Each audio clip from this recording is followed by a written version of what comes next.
E aí, pessoal do nono ano do Colégio Objetivo, tudo bem com vocês? Bom, pessoal, nesse vídeo de resumo do nosso conteúdo para nossa P2, eu vou abordar com vocês alguns assuntos importantes que podem ser cobrados de vocês nessa avaliação, falar um pouquinho sobre as influências do neocolonialismo nas independências das nações africanas e asiáticas, falar um pouquinho também sobre a União Soviética. Então, o primeiro ponto de destaque que eu quero falar para vocês é sobre a influência nas nações africanas dos países europeus, justamente por conta do neocolonialismo. Então, a gente vai encontrar principalmente influências inglesas e francesas, já que esses foram os países que tiveram o maior número de colônias e as colônias mais importantes no continente africano e também no continente asiático, principalmente em meados do século XX. Então, após o fim da Segunda Guerra Mundial, várias nações africanas e asiáticas começaram também esse movimento de independência, várias nações buscando se tornar independentes politicamente dos países europeus. Então, dentro dessas tentativas, nós vamos ter a Conferência de Badang, que justamente vai buscar, na verdade, a autodeterminação dos povos africanos. O que seria essa autodeterminação? Seria uma espécie de neutralidade. Buscar a independência, mas politicamente, economicamente, até mesmo culturalmente, essas nações vão tentar se tornar independentes também, Porque a independência política nem sempre é acompanhada de independência econômica e cultural. Então, essa autodeterminação dos povos busca justamente isso, que seja uma independência completa. Então, eles vão tentar buscar uma neutralidade. Mas por que uma neutralidade? É porque justamente após a Segunda Guerra Mundial vai se viver uma polaridade ideológica, capitalismo e comunismo. Então, basicamente, todas as nações do mundo acabam tendo que optar ou por um ou por outro. Então, as nações africanas e asiáticas que buscaram a independência, essa autodeterminação dos povos, de alguma maneira queria se manter neutra em relação a isso. Nem comunista e nem capitalista. Mas, como eu falei para vocês em sala, é um pouco complicado você conseguir separar isso de uma maneira eficiente. Para você ou não ser capitalista ou não ser comunista, você teria que ser um anarquista. Eu expliquei para vocês em sala de aula o que é o anarquismo. Então vocês perceberam que é uma solução inviável, principalmente para as nações que estão buscando independência, que estão buscando uma certa afirmação política, uma certa estabilidade. Então, se você não tiver uma ordem, se você não tiver um norte, uma determinação, um direcionamento, você literalmente perde o controle sobre esse tipo de processo de independência. Então era bastante complicado. Então, dentro dessas lutas de independência, eu destaquei para vocês um pouquinho também sobre o território asiático, sobre a libertação dessa influência europeia, partindo da tentativa de separação da Índia sobre a Inglaterra, A Inglaterra dominava o território indiano e havia um desejo, uma tentativa de libertação desse domínio inglês. Então, uma figura importante que vai estar muito presente nesse processo vai ser o Mahatma Gandhi. Então, o Mahatma Gandhi ele vai se destacar também bastante pela sua forma de protesto, Então, ele defendeu um tipo de luta pela libertação da dominação inglesa através da desobediência civil, que nada mais era do que um ato pacífico de protesto, um ato pacífico de mostrar aos governos a insatisfação da população e o desejo de mudança que essa população tinha. Então, o Mahatma Gandhi se tornou bastante destacado nesse modelo de protesto, desobediência civil, mas, é claro, acabou não agradando a todos dentro do seu próprio país. Acabou que um indiano mais radical veio a assassinar o Mahatma Gandhi. Mas o exemplo do seu protesto civil, a sua desobediência civil, acabou se perpetuando e acabou também estando presente em outros protestos em outros lugares do mundo, como nos Estados Unidos, a luta pelos direitos civis, mas eu deixo para falar isso para vocês um pouquinho mais aqui no final. Mas, enfim, Mahatma Gandhi acabou sendo esse de grande destaque, infelizmente acabou sendo assassinado da forma como foi, mas o que acontece posteriormente a isso é que o próximo líder indiano acaba conduzindo a Índia a essa libertação e a Índia acaba sendo dividida em 3 territórios, que é o Paquistão Oriental, que anos depois vai virar um outro país independente chamado Bangladesh, o Paquistão Ocidental, que vai ficar conhecido apenas como Paquistão, e a União Indiana, né, ficará conhecida apenas como Índia. Então, outros eventos também vão acabar determinando rumos, né, os rumos dessas nações que buscam essa libertação. No caso agora, as nações africanas buscando essa liberdade. Então, alguns acontecimentos em Portugal vão mexer um pouquinho com essa história no continente africano. Aí você me pergunta, e que relação, o que tem a ver um problema ou, sei lá, uma revolução em Portugal mexer com a África? Bom, precisamos lembrar que Portugal, em meados do século XV até ali o século XVII, junto da Espanha, foram os países mais dominantes do mundo, né? Desde as grandes navegações, formaram um grande império, foram as nações mais poderosas do mundo. Não tinham mais todo esse poder, mas ainda possuíam algumas colônias espalhadas pelo mundo, e Portugal tinha colônias também no continente africano.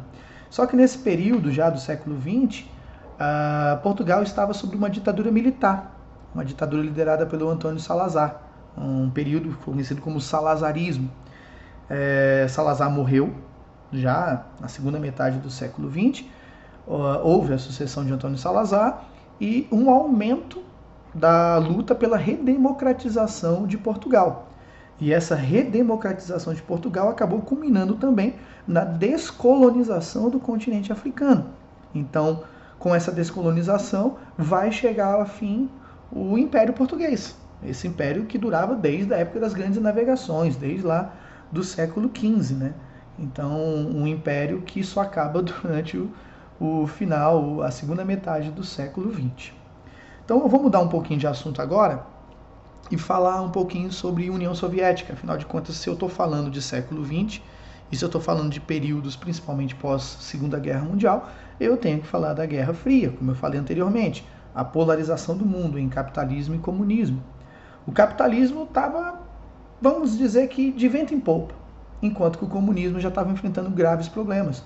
Desde meados do século 70, houve um decréscimo, né, no poder, na influência da União Soviética, e chega os anos 80, nós vamos ter a eleição para a liderança do Partido Comunista, vai ser eleito Mikhail Gorbachev, ele se torna o líder do Partido Comunista, e ele tenta, de alguma maneira, reconstruir essa União Soviética já esfacelada, já completamente em crise, e ele coloca em prática duas políticas muito importantes, que é a perestroika e a glasnost.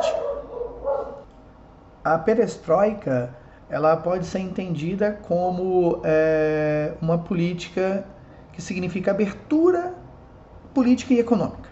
Tá? Então, basicamente, a perestroika são mudanças que o governo vai fazer dentro de sua conduta política, dentro da sua economia, abertura econômica para países, inclusive capitalistas, numa tentativa de trazer investimentos e resgatar a União Soviética dessa grave crise financeira que eles estão enfrentando.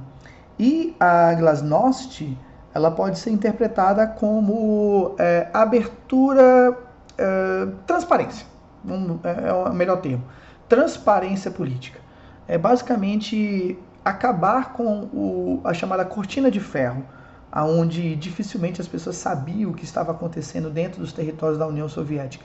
E um evento foi muito importante para essa transparência que a União Soviética vem tentar buscar, que foi o acidente nuclear na usina de Chernobyl, lá na Ucrânia.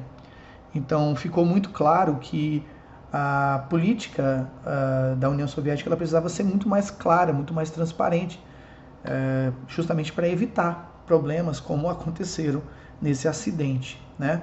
Buscar um máximo de transparência dentro da sua conduta.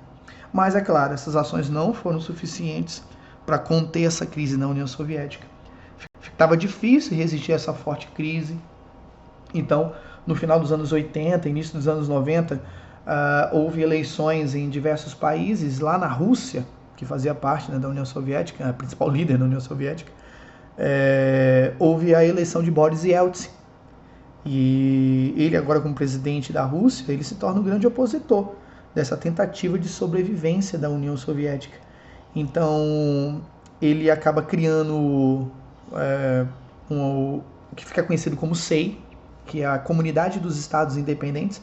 Então a Rússia se retira da União Soviética, né, criando essa SEI, e com ela alguns países a acompanham, né? Então existe uma debandada de países saindo da União Soviética e entrando para essa SEI, né, Comunidade de Estados Independentes, e isso enfraquece ainda mais a União Soviética, o governo da União Soviética.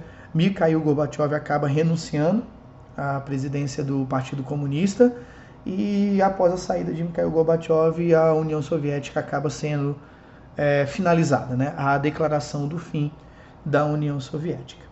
Bom, como eu falei para vocês anteriormente, eu no final ia falar um pouquinho sobre essa questão da influência do Mahatma Gandhi nessa tendência da desobediência civil, né? O protesto pacífico, que se tornou conhecida em vários lugares do mundo. E nos Estados Unidos ela acaba também sendo muito presente, através de um líder religioso chamado Martin Luther King. E o que se vivia nos Estados Unidos ali em meados dos anos 60, ainda se viviam as chamadas leis de Jim Crow, leis que tratavam a separação entre brancos e negros não apenas como uma questão racial, mas sim como uma lei, uma obrigação. Então vários eventos aconteceram nos Estados Unidos, já existia uma luta já de muitos anos, essas leis de Jim Crow já tinham quase 100 anos de existência, e o Martin Luther King acabou se tornando um líder de vários protestos pacíficos que trouxeram muito destaque e importância para a figura dele, né? E com isso eles conseguiram a aprovação das leis civis, as leis do direito civil lá nos Estados Unidos, onde se tornaram crime, né, essa questão de separação racial, e não permitiam mais com que as leis de Jim Crow fossem, na verdade aboliu as leis de Jim Crow, e a separação racial acabou se tornando um crime nos Estados Unidos. Mas assim como o Mahatma Gandhi, Martin Luther King também acabou sendo assassinado, outros líderes de movimentos negros, ativistas negros, acabaram também sendo assassinados, como foi o caso de Malcolm X, né? Malcolm X, como ficou conhecido. Mas a luta dessas pessoas, o exemplo de Mahatma Gandhi, a desobediência civil, acabou também se tornando muito utilizado, né, nesse período. Bom, pessoal, esses são os pontos mais importantes do nosso conteúdo, que eu acredito que serão cobrados de vocês na avaliação. Então eu desejo para vocês uma boa avaliação, desejo para vocês também um excelente final de ano, desejo para vocês que vocês tenham todo o sucesso do mundo no caminho que vocês vão seguir agora, do ensino médio. Espero poder ter contribuído com alguma coisa para vocês. Tenho o desejo de poder revê-los novamente, quem sabe, né? No segundo ano, quando vocês retornarem para a nossa unidade, para aqueles que retornarem também. Mas para aqueles que não retornarem, fica o meu agradecimento pela recepção de vocês e o meu desejo de que vocês tenham o melhor do estudo para vocês, tá? Que vocês arrebentem nesse ensino médio, se tornem profissionais maravilhosos, quem sabe até professores, colegas nossos aí nos anos mais à frente, beleza? Então um abraço para todos vocês, muita saúde, muita paz e até mais. Tchau, tchau, gente.